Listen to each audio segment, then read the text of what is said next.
ছায়াতলে আসতে পারি না। আজ কেউ আর্থিক দিক দিয়ে হোক, কিংবা ক্ষমতার দিক দিয়ে হোক, কিংবা সে নিজেকে নিজের শরীরের দিক থেকে হোক, আজকে আমরা নিজেরা কি অনেক মনে করেছি আমরা এই শান্তির মধ্যে দীক্ষিত, আমরা শান্তির মধ্যেই রয়েছি। আল্লাহ রাসূল সাল্লাল্লাহু আলাইহি ওয়াসাল্লাম এই ব্যাপারে হাদিসে বলেন,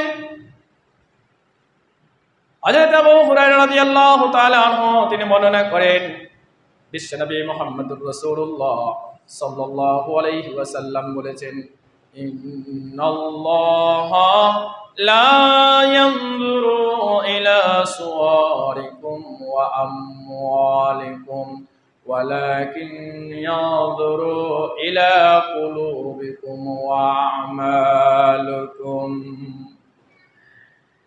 বিশ্বনবী মুহাম্মদুর রাসূলুল্লাহ সাল্লাল্লাহু আলাইহি ওয়াসাল্লাম বলেন, ইন্নাল্লাহ নিশ্চয় আল্লাহ রাব্বুল আলামিন লা ইয়ানজুরু ইলা সুওয়ারিকুম ওয়া আমওয়ালিকুম, কোন ব্যক্তির আকৃতির দিকে তাকাবেন না, চেহারার দিকে তাকাবেন না, কোন ব্যক্তির সম্পদের দিকে তাকাবেন না।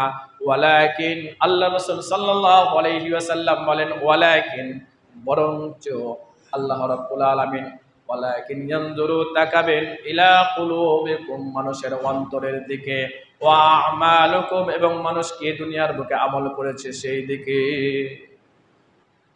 বিশ্বনবী মুহাম্মদুর রাসূলুল্লাহ সাল্লাল্লাহু আলাইহি ওয়াসাল্লাম বলতে চাইছেন, হে পৃথিবীর আদম সন্তান, হে পৃথিবীর মানুষেরা, হে আদম সন্তান, হে আমার উম্মত, তোমরা যদি মনে করো আল্লাহ রাব্বুল আলামিনের কাছে আমি ছাড় নিয়ে নেব, আমার অর্থ দিয়ে, আমার সম্পদ দিয়ে, আমার টাকা ব্যাংক ব্যালেন্স দিয়ে, আল্লাহ রাসূল সাল্লাল্লাহু আলাইহি ওয়াসাল্লাম বলেন, হে আমার উম্মতগণ, তোমরা প্রত্যেকে সচেতন হয়ে যাও।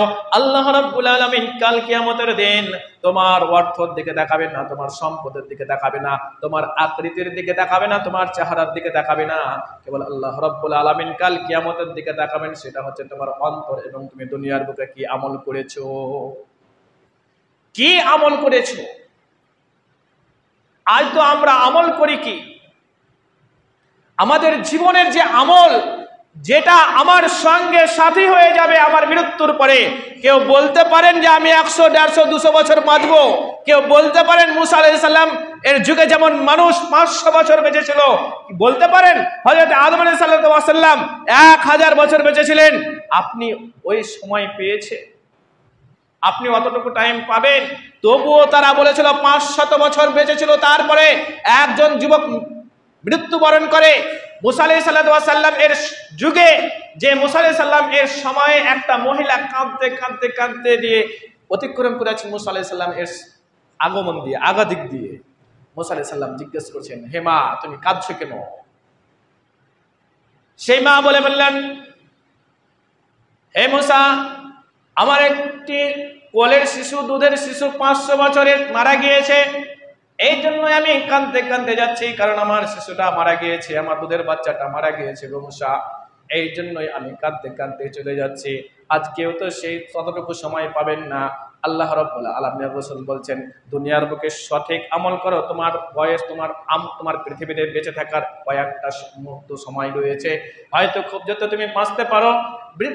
শিশু থেকে নিয়ে বৃদ্ধর বয়সটা হচ্ছে খুব যত তুমি 80, 90, 100, 100 পার করবে না। যদিও খুব জোর করো তাহলে 150-র বেশি কেউ যাবে না। এতটুকু বয়স সময়সীমা পেয়েছো, এই সময়টুকুর মধ্যে তুমি কি আমল করেছো, কি আমল করছো, কি আমল করবে, একবার নিজেকে ভেবে দেখাও। কারণ আল্লাহ রাব্বুল আলামিন এর রাসূল সাল্লাল্লাহু আলাইহি ওয়াসাল্লাম এর উপর পবিত্র কুরআনুল কারীমের আয়াত অবতীর্ণ হচ্ছে। আল্লাহ রাসূল সাল্লাল্লাহু আলাইহি ওয়াসাল্লাম তার উম্মতদেরকে জানিয়ে দিচ্ছেন, ইয়া আইয়ুহাল্লাযীনা